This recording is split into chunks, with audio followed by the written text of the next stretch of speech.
Good evening, everybody. My pleasure to be here and present to you the delegates from Israel and discuss about the challenges that we have in Israel in our education system, how we want to remain competitive on the markets, and what the vision that we have for the future. We are living in a very, very interesting time where we have a new synergy between education and technology. And we are excited about those times because we need this if we want actually to reach a scale and we want to reach impact, but at the same time, we strive to make education personal. So I'd like to take with you a different approach. I will not talk about technology. I will try to talk about a person from adolescence till he's maybe going up to the university, what life is all about in Israel, what's the culture that we have there, and how it all relates to what we are discussing today. So this is my daughter, Vered. I always take my family as examples, and I think that's an excellent example. That's when she was very young, and one thing that you have in Israel when you are very young is, other than to go to school, you have so much free time where you can go and you do a lot of activities, and everything which is related to free choice activities and volunteerism is very, very something which is embedded in the Jewish and Israeli culture. So one thing that she did, she went to what we call in Israeli youth movement. She went to the Israeli Scout, which is very different even from those Americans over here that understand what scouting is all about, because in Israel, it is the kids that are the scout guides of younger kids. So think about it, that when you are in the age of 16, after being trained for 1 year, then you receive in your responsibility another group of, let's say, 10 to 20, even 25 younger kids, which are maybe the age of 10, and you are their mentor for the entire year. Now, when you completed that, you move on, and then you now mentoring other scout guides, and you move up, and this something that builds your relation, your development, your character, everything that we say, when we want to discuss soft skills, leadership, collaboration, you exercise this on a daily basis. And when she reached the age of 18, in Israel you have a mandatory military service, she decided to postpone it by 1 year, and she volunteered for working with unprivileged communities in Israel in order to bring them better education. So think about it, when she's now by the age of 22, 23, now she can enroll for the first time to university. Because before that she was busy, either volunteering or doing her military service. So when you are 22, 23, you think that the world is at your hands. So what are you learning? She said, I could learn everything. So she decided to go and learn biology major in the Tel Aviv University. Now, we in Israel, that's something that EdTech Israel is doing. Every year we do an EdTech Summit. So similar like you have here the GES, we have the Israeli EdTech Summit. And being a very good daughter, she volunteered and helped me for the past 3 summits for the very beginning. And one day she said to me, Dad, I understand when I listen to all the thought leaders speaking that in tomorrow's world, I need to be computing literate. I need to know something about computing, and I'm learning biology. It will not take me anywhere in my career. And I also need to learn entrepreneurship, because if I'm not going to be creative and innovate and being an entrepreneur, then how is my career going to look like? So after 1 year at the university, she switched, and she is now learning entrepreneurship and computer programming. She never wrote any line of code before that. And now she is applying for the Google Scholarship in order to help other women in Israel to and inspire them that even if they never learn coding before the age of 20, 23, 25, they can still do it at a certain age. So I connected here everything which related to personal development, career readiness, social equality, and gender equality.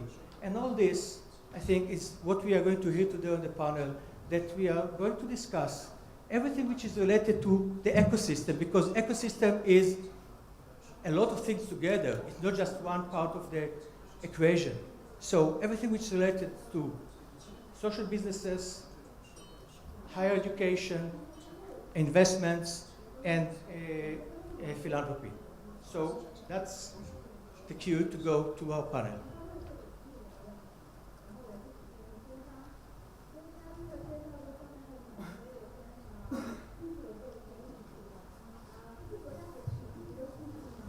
Hi, good afternoon.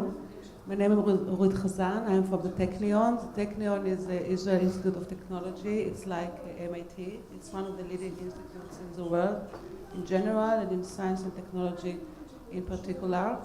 We have two international sites. One is in New York City. It is a graduate school, and one in China, in Shantou. Shantou, you know where is it? Say it correctly, okay.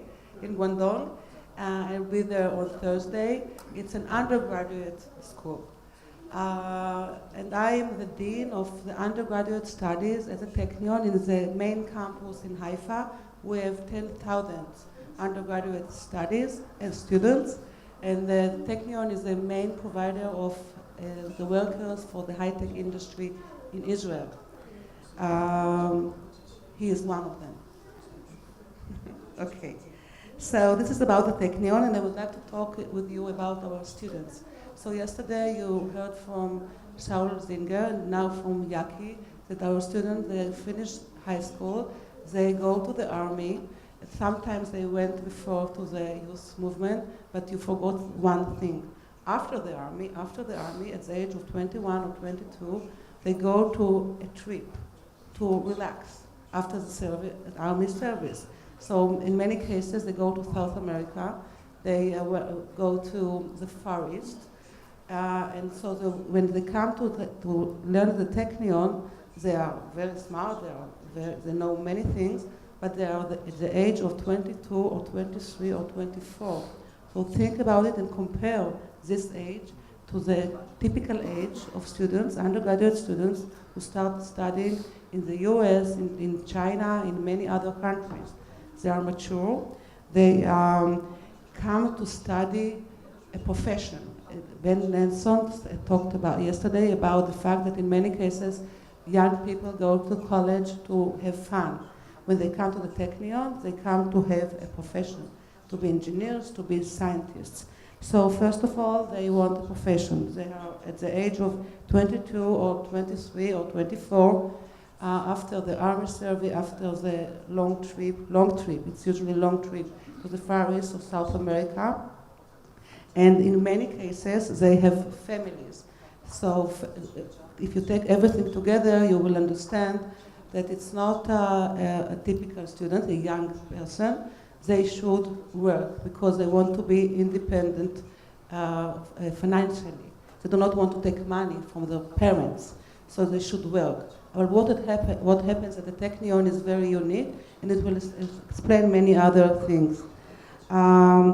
Instead of working in traditional student works, like cleaning or serving, they work in professional jobs. Next to the Technion, we have a huge high-tech park with many of the international companies. They have sites there. We have Intel, Google, IBM, just name it, and we have a site in this park.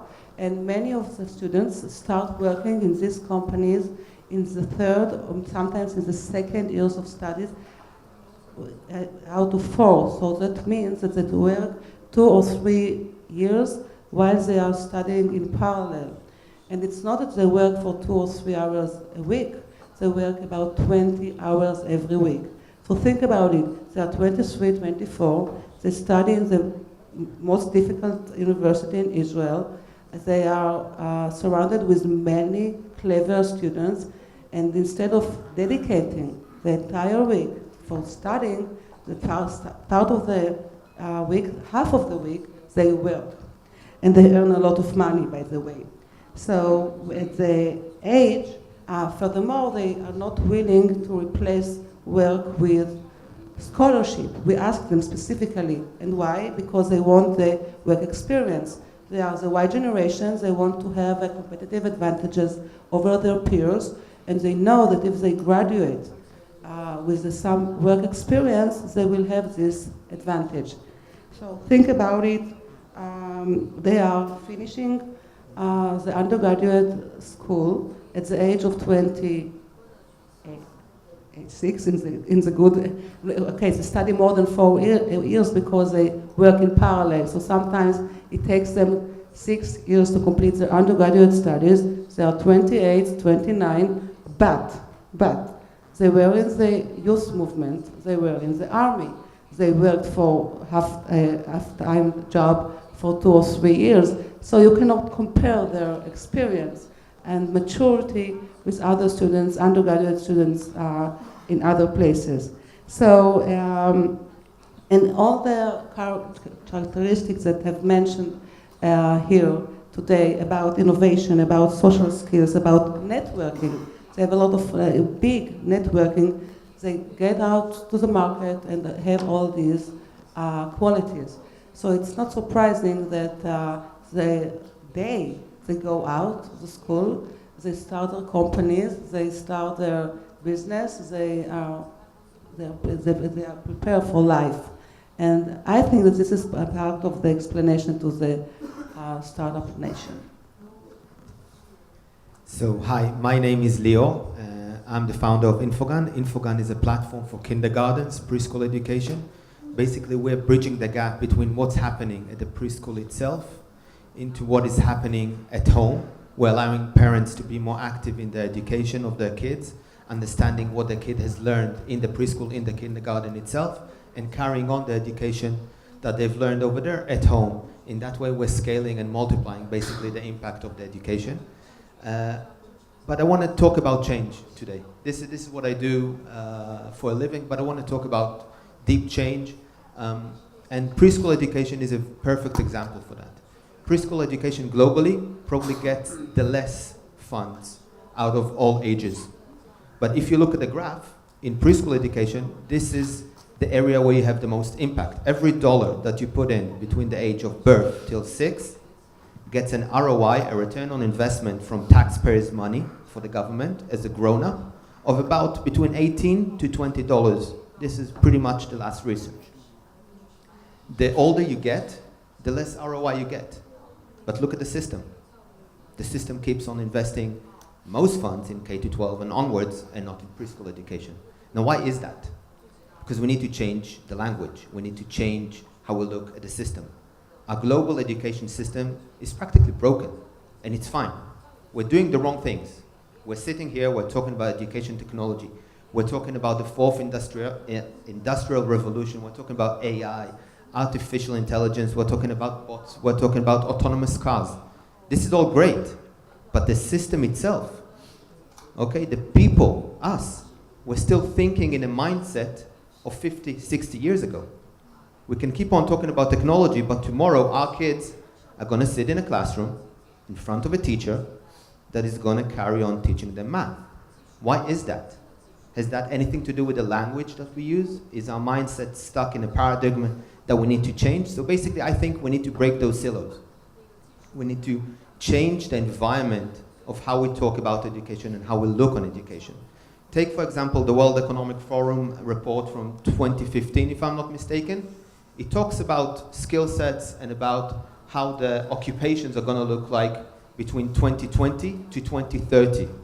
This is not far away. This is tomorrow, okay? And they're talking that by 2030, 50% of the workforce will be freelancers. Now, how are we teaching our kids today in a classroom with a teacher to be prepared for that world? What are they learning inside the classroom? What skill sets do they have or are learning as entrepreneurs or future entrepreneurs because they'll need to be entrepreneurs. They will have to survive somehow by themselves, to be freelancers. They won't have an office. They won't work in a corporate. They will be asked to hire. By 2030, third of the skill sets that will be needed to get any sort of job hasn't been made yet, which means we are in front of a very massive leap that we don't know anything about. So I think we need to change our mindset and start talking about entrepreneurship and about technology as a tool for entrepreneurship. We need to allow our kids to facilitate themselves in the future. Without that, our future will be gloom. We need to change the mindset. We need to change the language. We need to change the classroom. The teacher doesn't need to teach only arts, only math, only history. The teacher needs to be a facilitator across the board. They need to understand all different aspects, all different themes. They need to be able to touch and help each pupil with what they need at a specific moment. This is the future I think that we're going to, and I think that EdTech as a tool is probably one of the most disruptive and most important tools that we will have, but we need to change the mindset of the system and how we treat the system itself and how are we helping to change that world, basically. Knowing your work, would you mind also expand a little bit about social goods, social businesses, social entrepreneurism? I know that you are very occupied also about this. Sure. We do what we call impact investing. Impact investing is basically doing business, maximizing revenues, but at the same time, we're measuring and looking at the social good we're doing. EdTech as a vertical is exactly in that area, okay? I think we need to start measuring the impact that we're doing in the education. How many pupils are we helping out? What is the impact in money, in monetization of X pupils learning a new skill set? How would that help? I think that impact investing as a whole globally is a theme that we see a lot of investors sort of like going towards. You see regular investors that used to invest in any sort of company wanting to do something that is also social responsibility, that has a lot of social responsibility, a lot of social impact that is measurable, that they can go back home and say, I'm doing something good, not only making money, while at the same time making a fine return. I see philanthropists on the other side, people who are giving money for social cause, wanting to do it once. They want to invest. They don't want to keep on funding an NGO. They don't want to see their money in a way go to waste, maybe. They want to see it invested. So I think we're meeting in the middle, and I think that it's a really interesting time to be at. Well, I think that's perfect time for our next speaker. Thank you very much. Hi, my name is Gali, and I will start by congratulating you for this beautiful event. I'm very honored to be here this afternoon. I'm going to talk about how the Rashi Foundation is driving social mobility, and I will start with, we talk here a lot about the digital revolution and the opportunities, but I'm not here to talk about the opportunities. I'm here to speak about the challenges that the digital revolution is creating. And I learned in this conference, also in China and in Israel, something very similar. So if we take a closer look, actually this is a beautiful picture of the city of Tel Aviv. You're invited to visit if you haven't done so. And it's not that I put this picture by mistake. It's actually when we take a closer look about the high-tech industry, or what we call the ICT industry, the information and communication technology, it is centered mainly in Tel Aviv. 71% of the employees are actually residing in Tel Aviv, and only 9% are in the rural areas, in the periphery of Israel. And this is something that creates a major challenge for us. Why it's a challenge? Because it creates inequality, it creates differences in income, as you can see. If you live in Tel Aviv, you have a very nice income, but the further you go south or north, the income of a household is being affected. And it goes all the way back to education. Actually, the best predictor for a child's fate is his place of birth and the income of his parents. So regardless of the child's skills and potential, the best predictor is place of birth. And this is something that we must change in order to create opportunities, real opportunities for social mobility. The Rashi Foundation was funded by this wonderful person. He's a philanthropist, and he decided to give all his fortune to the state of Israel because he really believed that a strong and prosperous Israel will draw its strength from a society in which every individual and every child can realize his full potential. And that's why he founded the Rashi Foundation 35 years ago. If you look at the numbers, everything is listed here. We work with 66% of the municipalities across Israel, mainly in the periphery. We have more than 150 social programs that we operate for 35 years, and we have 8 affiliate organizations that are connected to us. And why we do that? Because we want to create change. So I think one of the most important things about the Rashi Foundation, that it has its headquarters that sees the entire nation, but it's also very connected to the ground, to the people, within its program, within its affiliate organization. And so we work top down and bottom up, and this is how we make an impact. But I have to say, you know, like everything else, and I think that I'm relating to what Lior said, philanthropy changed. It's still changing in the world, and Israel is no different. We started as a traditional checkbook philanthropy where we just gave money to great programs. And over the years, we became more proactive. We started developing our own programs. We created venture philanthropy, which is very unique because we created some kind of an incubation project with the government. We did a lot of projects that we ran the pilots with, and after we were able to scale them up, the government actually adopted the programs. We have beautiful examples like a feeding program for poor kids that we started, and the government eventually adopted it, but many other educational programs. Nowadays, as Lior said, we are looking at philanthropy more as an investment because we realize that giving money is not enough. We actually need to look at it as an investment. We need to build capacity. We need to build a strong infrastructure for these programs to operate.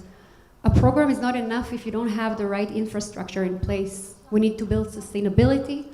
We need to make sure that every program is looked at a bit like a business plan. We know how we start a program, but we also need to know how we exit. And exit strategy is something that we adopted in the last years. Also, I would just mention collective impact, if you heard the terminology. It's our way to engage all 3 sectors together in order to really move the needle and make a change in Israel. How we do it? How we actually, you know, social mobility is something that is very, very big. What we strongly believe is measurement and evaluation. So we created a scorecard. Actually, all the social mobility indicators that we believe that should happen are being measured with every program. So we have programs from early childhood that are related to brain development, through formal and informal education, young adults, and we have family and community programs. And I would like to give you 2 examples. The first one is Magshimim, one of our greatest programs. Remember I spoke about the challenge that, you know, only 9% of the individuals take part of the Startup Nation, what we call. So we created a program that teaches high school students programming languages and actually train them and provide them with a profession that they can take it later on and start a career. This is one of the most successful programs that we have. We have more than 1,800 students that are taking this program. The other program that I'm going to share with you, and I have a short video, we call it the city-based investment. And because it's a strategy that actually combines everything that I discussed, instead of implementing all these silos program, we decided that we need to enter into a city and to make with the city changes to make it stronger. So individuals will not leave the city to the center, but they will stay, and the city will stay stronger and will enable the growth. I'm right on time. And then here is the movie. Bright and motivated youth. You could become an architect, a doctor, a pilot, or a government minister. But research shows that growing up in Israel's socioeconomic periphery will have a direct impact on Danny's future. He needs more opportunities in order to realize his full potential. The Israeli government and philanthropy have invested for years in programs to close gaps in the periphery, but not enough has changed. After 4 years of learning and implementing, the Rashi and Talmud Foundations developed a new approach, where the city, its leadership, and residents working together are the key to better supporting Danny and other children. This city-based investment strategy focuses on strengthening the social mobility infrastructure in the city and providing equal opportunity for all of Israel's children. City at the Center rests on 5 main pillars. Human capital, developing skills among municipal staff and filling key positions related to social mobility. Data, enabling the city to make decisions on the basis of data and identify obstacles and opportunities. Continuity, successful handoffs along the cradle to career continuum and from one program to another. Public participation, increasing awareness of community members and their involvement in planning and implementation. Long-term outcomes, building the city's capacity to define long-term outcomes that allow everyone to work towards shared goals. In this way, the municipality will be able to take ownership and responsibility for advancing social mobility and opportunities for its residents independently without relying on external interventions. Because the city is the key to change. The Rashi Foundation.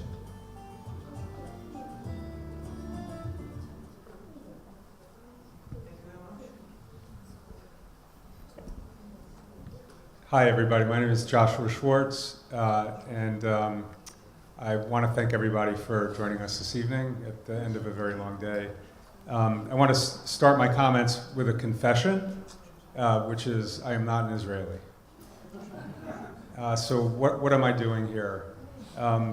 Well, I would start by saying many of you probably know that there's a Jewish diaspora, and I live in New York City.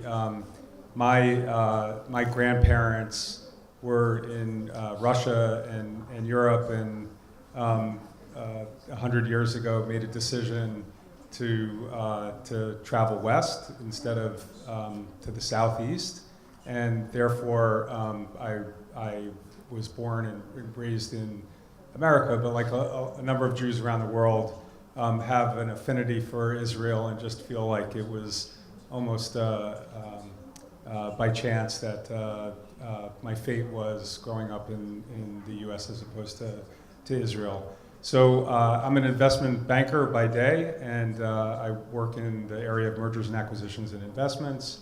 And about 18, 20 years ago, decided to get interested in the education sector and have spent a number of years working in that sector.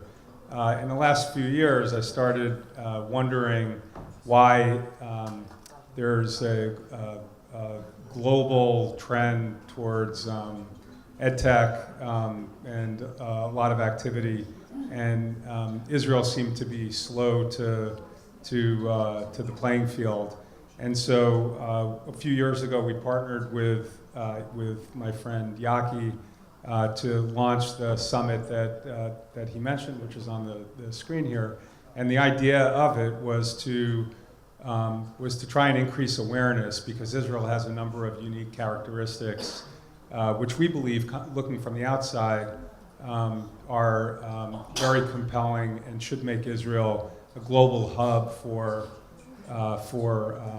education, and so that's why we decided to get involved and try and stimulate this activity. So I just wanted to spend a couple minutes talking about the characteristics that we see in Israel that make it an exceptional environment for what people tend to call EdTech.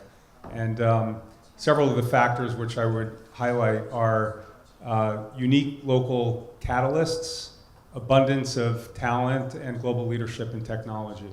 So to drill down on those a little bit, everybody knows there's compulsory military service, which has incredible advantages. Orit was talking about the young people who show up in college with all of the advantages of the life experience that they have led growing up, where they do have to serve, and then they do a lot of traveling. So there are a number of benefits as an American. I wish that we also had compulsory military service, because I think young people would be a lot more mature than they are today. The governments are very supportive with a number of policies, including investment and their approach to IP. And it's also a very attractive commercial market for the development of companies. A lot of experience with cross-border transactions. Outsiders can do business in Israel and feel comfortable that the laws, particularly around intellectual property, work in a way where they can be very comfortable. In terms of abundance of talent, you heard a description of the Technion, and I think you can just tell from the brain power on this panel. There's just exceptional talent in the country. There are leading universities that train a massive number of entrepreneurs. There are a number of scientists and technology professionals that are active. I think it's probably the highest number of per capita scientists and tech professionals out of any country, which is truly amazing. In terms of global leadership, as I think many of you know, Israel has a lot of technologists working on deep technology and solutions in artificial intelligence, things like blockchain, AR, VR, also extensive neuroscience and brain science research. So that creates a deep pool of talent with respect to developing relevant technology. So as we looked at those characteristics, we thought it was a unique confluence of a number of important factors, and then looked at Israel's track record of creating powerful sectors in the economy. And there are examples like cyber tech and water technology, now automative driving. And so, those are three of a number of sectors where Israel, although it's a very small country, has reached a level of really dominance around the world, bringing solutions not just to its own marketplace, but around the world, to China and Africa, et cetera, and the US. And so we firmly believe that EdTech should be the next frontier for Israel, and that EdTech can be a very compelling economic powerhouse for Israel, just like these other sectors that I mentioned. So, we're sufficiently interested in this that we wanted to take things to the next level, and have realized that when a sector like education is developing, what's really needed is capital. And right now there's a scarcity of capital available in Israel for this new sector. And so just like the summit was an initiative to try and raise awareness, we really want to try and help stimulate capital activity as well. There's a very mature VC sector in Israel, but it needs some help to look at education as a sector where they can invest and get both financial returns and social impact returns as well. So we're in the process of launching a fund to invest in companies that have Israeli flavor, most headquartered in Israel, or with Israeli DNA, and with local partners who are in the country and can help to assess opportunities. Thanks. Thank you very much, Josh. So I'd like to wrap it up for a second before we go to a Q&A session. And how many of you have been to Israel? I mean, there are a few Israelis over here, but I assume not that many. So I want to tell you a very best kept secret. Okay? In China you have the Gaokao, correct? Israel fails miserably on the international Gaokao. If you look on the TIMSS, PISA, all those international standard tests, Israel is unfortunately somewhere at the bottom. Middle, bottom, low end, never mind. But at the same time, we show global results that do not match the standardized tests that appear today. And I think that if we are in an education summit, this is something that should be, something that can guide us. The tests are tests. They do not necessarily measure your personality. They do not measure your GDP. They do not measure your creativity. And as my personal story about my daughter shows, but what we are discussing over here, yes, we have a different mentality. We are doing things differently. But at the same time, we are concerned. Because at the same time, we know that if we keep on doing more of the same, we are not going to maintain our leadership in technology, creativity, and the high-tech sector. And at the same time, we know that if we keep on investing just in the high-tech sector, then we are going to create social gaps that will tear our society from within, and we cannot tolerate that as well. This is, I think, what's the summary of the panel that you have over here, that we are all coming from maybe different perspective, trying to challenge the future and say, okay, yes, we need to shape Startup Nation's future. The future is about the human capital. The future is about the human beings. And how can we do this? By changing the mindset of education. If you remember, Sol Zinger yesterday discussed about that the best thing that we learn in Israel are outside of schools. And it actually connected very well to what Steve Wozniak was saying this morning as well in his panel. So at this stage, are there any questions coming from the audience that you'd like us to answer?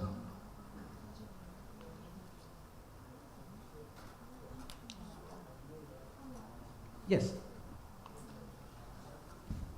Hi, I'm from Lego Education China. I'm from Lego Education China. I'm really interested in how Israel as a nation is looking at investing in girls and women in STEAM and STEM learning. If there are any initiatives that Israel as a nation are doing, it would be really curious to learn from. Thank you. Well, before I let Orit maybe say a lot about that, as I just mentioned to you, my younger daughter is exactly this in this phase where she's today very passionate about going and into some of all those programs that we have, and we have plenty that are trying to promote gender equality in our society.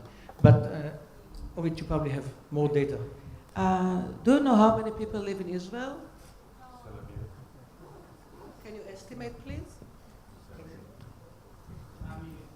How many? 9 millions. Millions, okay? 9 millions. How big is Israel?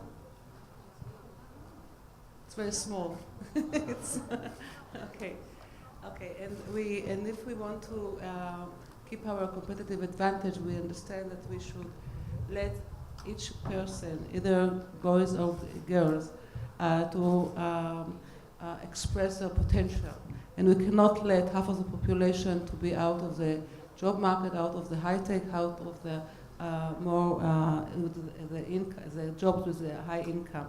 So there are many. There is a gap. There is a gender gap, but it gets a lot of attention now, and there are many programs, government programs, that they provide on the university level. Okay, I do not know about elementary and high school schools, but in the undergraduate level, there are many programs that encourage the universities to close the gap without lowering the academic level.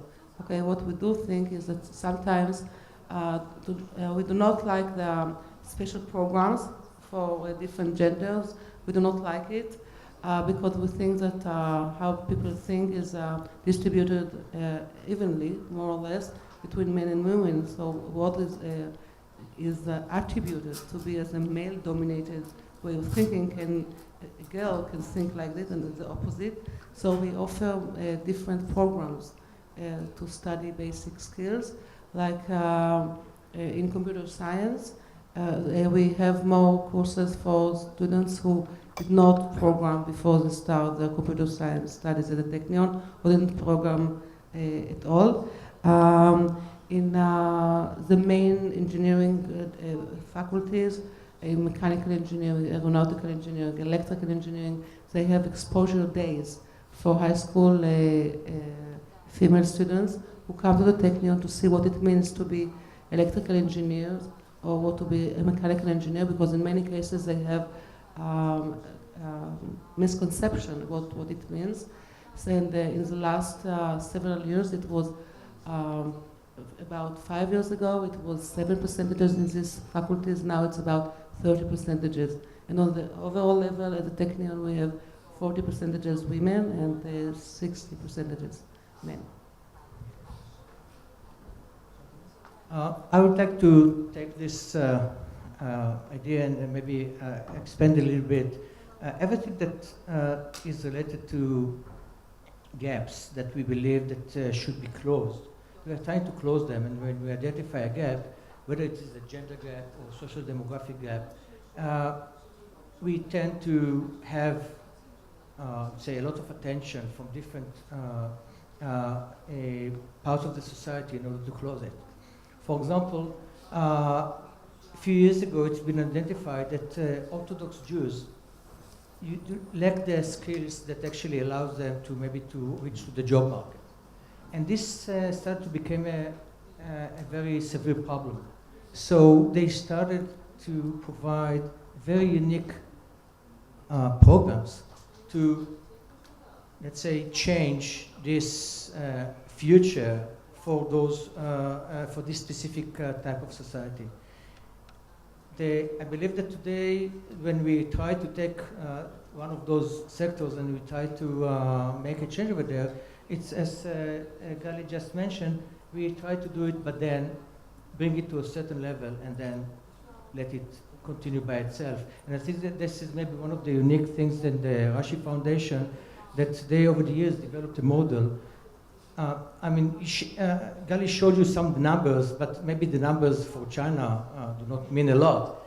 But in the Israel society, those numbers mean a lot, meaning that if, for example, they identify this issue of urban gap, in the sense that if you are in the city, we have the term state of Tel Aviv. If you're in the state of Tel Aviv, you have one future. In the state of Israel, other than the state of Israel of Tel Aviv, you have a different future.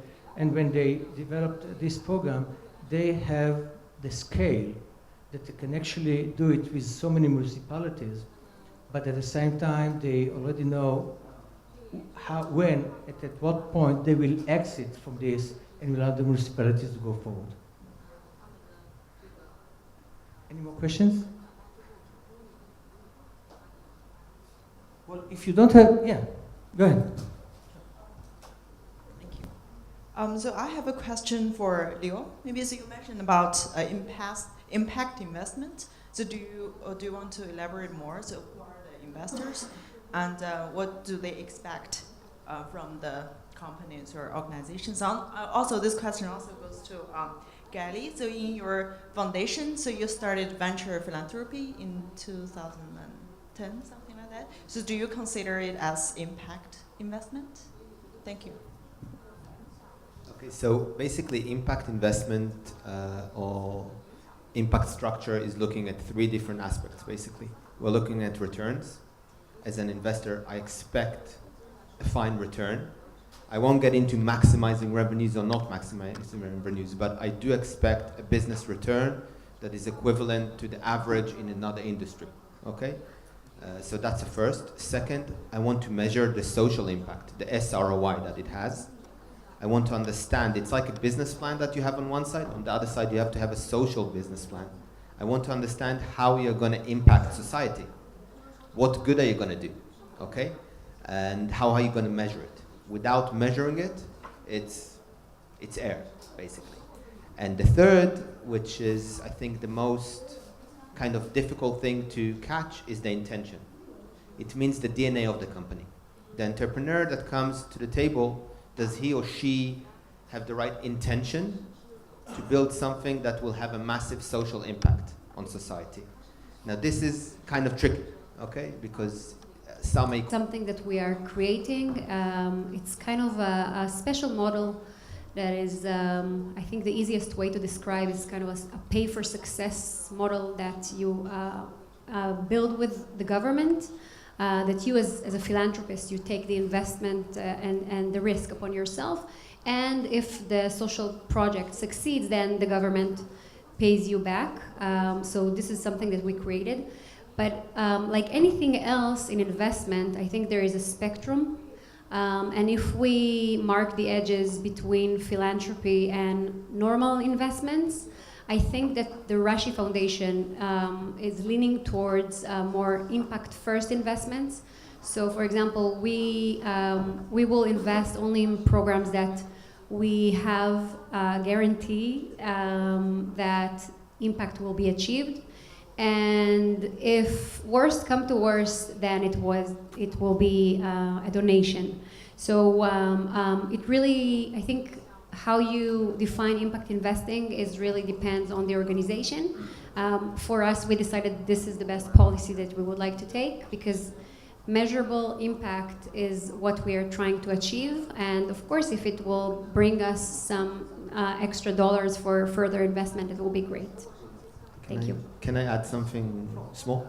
I think impact investing or impact companies or startups, for me specifically, it just makes sense. I mean, I don't see as an entrepreneur any other way to build a company. You cannot build a company today that will harm society. You can't build a company that will harm the city that you were born at or the neighborhood that you were brought at, okay? You have to take those things into account, whether it's how green you are, whether it's how you impact kids or grown-ups, it doesn't matter. It has to be accounted for, and you have to be accountable for it when you are building a new entrepreneurship company, anything today. So it has to be in the DNA. And I would like to kind of like maybe challenge you to a new thought. I think it's just like education. We need to think of new structures. Gali was talking about social bonds. It's a very innovative structure, but we need to think of different structures, financial structures, that will come into place, that will allow us to build companies that take into account how they impact society in a better way, not only through the capitalized regular model. So we need to also modelize and build those things at the same time, I guess. Yaki, could I just add? I'm not sure how many know about this, but there was a very significant announcement earlier today in the afternoon. TAL announced that it was acquiring CodeMonkey, which was an Israeli startup. It was the first edtech company from Israel that had an exit, and I believe it was the first acquisition that Tal made outside of this country. And when you heard the executives from Tal Education speaking about what they liked about the company, what really struck me was they admired so much the authentic approach that the founders had. The founders got into the business of creating coding curriculum for young children because they really, really cared about children developing the skills to code, because they had themselves got interested in coding when they were very young as a result of their parents' influence, and they wanted to share that with others. And I could say, having been in the education market for a really long time, the only companies in education that have ever succeeded that I'm aware of were founded by people who really, really cared and were on a mission. And it's because you can't create good educational solutions without really caring about outcomes and the quality of what you're trying to do. I have met people who were just in it for a buck, and every single time those people failed. So sometimes we get into a debate around whether it's okay for education to be for profit, and I just feel so strongly that there has to be a profit motive, like Lior was saying, because if you really want to scale something, it takes capital, and the reality is most of the capital is available in the capital markets that's seeking a profit, but you could have it both ways, you should have it both ways, and the recipe for success is really looking for an ROI, but also looking to achieve a mission as well. Yes.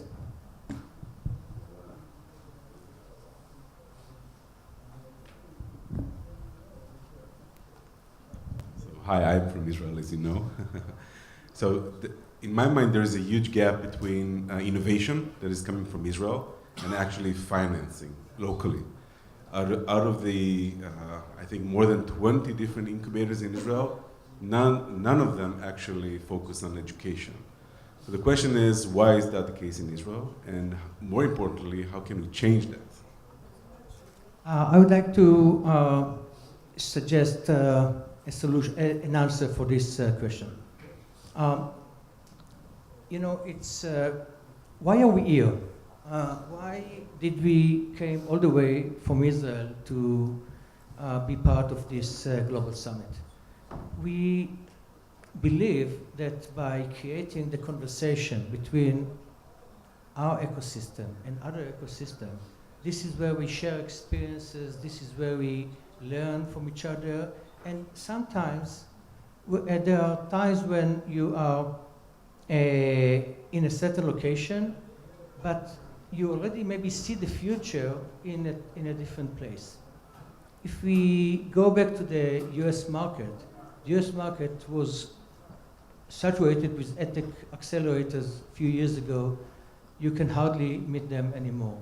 And there is a trend that the more that the industry matures, then it becomes like any other industry on the market. And then you also, when you see VCs that maybe specialize in EdTech, now you see more and more general VCs that are also investing in those companies. And if you follow this thought, then the more that the education industry matures, it can actually fit into other acceleration or incubation model, the same way that any other industries do.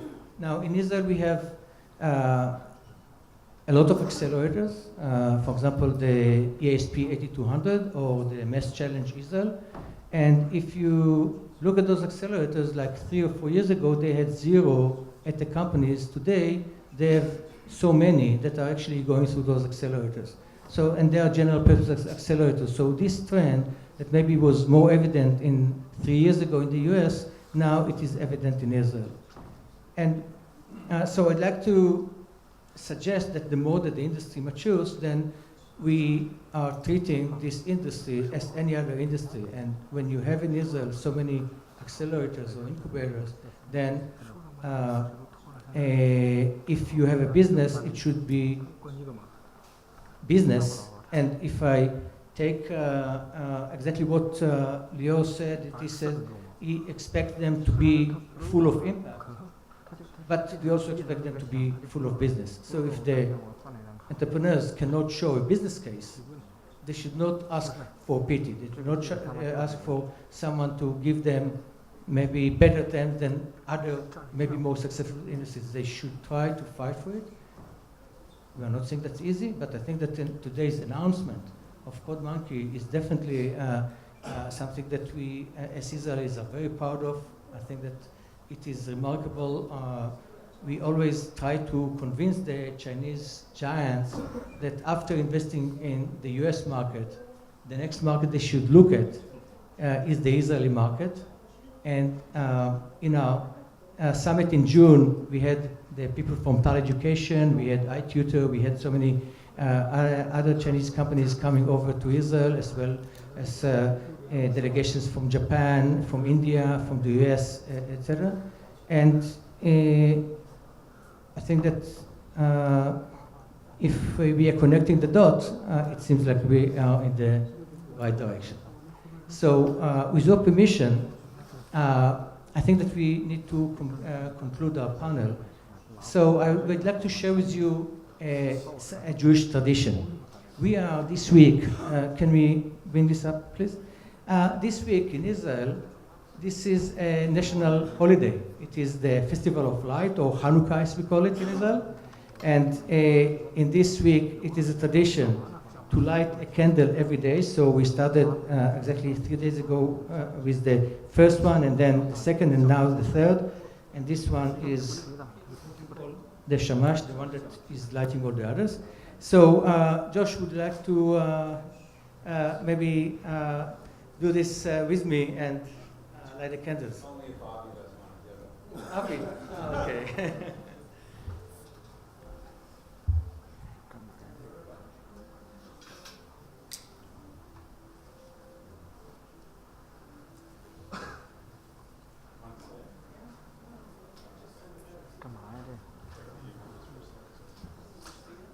Baruch atah Adonai Eloheinu melech haolam asher yisrael mitzvah v'tzivanu l'hadlik ner shel Chanukah.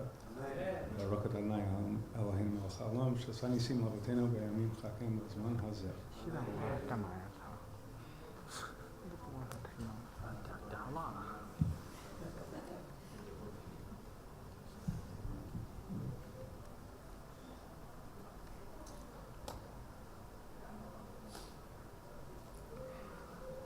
Typically at this stage, we also have, we are eating so many donuts, but I think that we ate so many sweets today, so we don't necessarily need the donuts.